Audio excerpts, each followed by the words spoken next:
Hello, my name is Kay Nixon, and I'm the Chicago chapter leader of Room to Read. I'd like to introduce you to this remarkable organization. But first, we need to talk about education. Giving a child the gift of an education is a priceless investment. We all received that gift. And if we have children, we offered that gift to them. Wouldn't the world be a different place if every child could receive that gift? But educating all the world's children is a formidable goal. Millions of children around the world lack the access to education. Not enough schoolrooms, not enough trained teachers, not enough books. In fact, 300 million kids in the developing world woke up this morning and didn't go to school. 59 million of them are of primary school age. Being a former school teacher and a reading specialist, I decided that I needed to answer this call. I volunteered with Room to Read in the fall of 2016, and by the winter of 2018, my husband and I were on our way to Tanzania to see the fieldwork firsthand. Jeff and I had worked with an international development organization earlier in our lives, so we were very interested in seeing how Room to Read had approached such a difficult issue with such success. What we found was extraordinary, even revolutionary. Revolutionary because the changes that we saw being made were not only critical, but measurable and sustainable. Let me take you on a journey to show you how this organization is a game changer for education in the developing world. We began the 4-day trek with other chapter leaders in Room to Read's office in Dar es Salaam and met the staff, including the country director, Peter Mwakabwale. We were introduced to the two focuses of the program, children's literacy and gender equity in girls' education. One thing that caught our attention right away was that Room to Read never goes into a country without an invitation from the government. They work hand in hand to identify the villages that need educational programs, and the government commits a significant percentage of the funding. Right there, you have a foundation that creates a sense of national ownership and responsibility. This is the first important difference and a needed paradigm shift in the approach to global education. The next day, we traveled to the villages of Buma and Zinga in the Bagamoyo district and were met by a large chorus of excited, chanting children. We entered a schoolroom and watched a phonics class. The children were excited and engaged. One of the problems in Tanzania is severe overcrowding, with student-to-teacher ratios as high as 100-to-1 in some rural areas. This explains why the majority of third graders can't read. They just don't get the attention they need. This room held 60 students, somewhat better, but the fact that it was being taught by a trained teacher and that the teacher had 2 aides made all the difference. You need to know that before Room to Read came here, there was no library with picture books for young children. Now they have access to a library full of picture books, can check them out, take them home, and begin to develop a habit and a love of reading. By 3rd grade in this school, the children can read.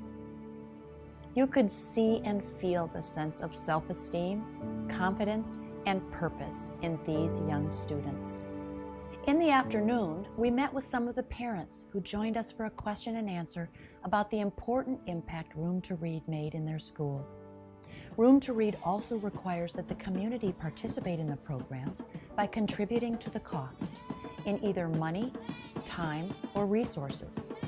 If the village is poor, as many are, they roll up their sleeves and clear the land, or lay the cement, or make the bricks for the buildings. This is the second important difference. These parents are personally invested in their children's future. After a long day, we were sent off with song and dance.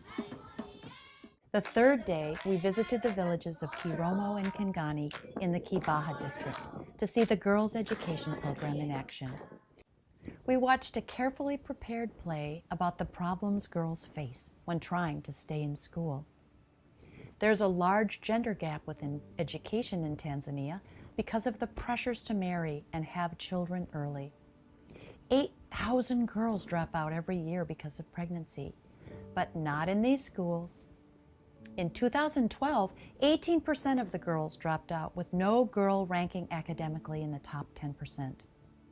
By 2016, 1% dropped out, and the top 10% of the academic ranks was filled with successful girls. These were impressive young ladies. This day ended with a visit to one of the girls' homes in the village. We sat with the extended family outside the mud hut and talked about the challenges that they face to make sure their daughter can stay in school. Can they afford the uniform and the books? Can they get her to school? Can she study at home? Can she stay in school until she graduates at 17? It was an inspiring but sobering visit. These families struggle to make sure their girls can have and keep this opportunity. But the results are compelling. The girls are coached and cared for, encouraged to make career and life goals, including getting their diplomas. On our final day, we met with the government officials who were supporting and monitoring these projects, the district executive director and the district education officer, happy to meet with us and show off their statistics. It's a good time to mention that Room to Read doesn't stay indefinitely in a few villages. They move to new villages on a regular basis to start again, expanding schools, building libraries, and training teachers and mentors. With intensive training and monitoring, the village educators keep working when Room to Read has moved on. This is the third and final important difference. The programs are replicable and scalable. Room to Read is not only in Tanzania, it is working in 14 other countries in Asia, Africa, and the developing world, and growing. Right now, 20,000 communities have Room to Read libraries. Room to Read invests in nearly 1 million children each year and aims to invest in the lives of at least 15 million children by 2020. They are doing what we all know needs to be done. They are helping countries and communities and villages and parents give that priceless gift of education. Most importantly,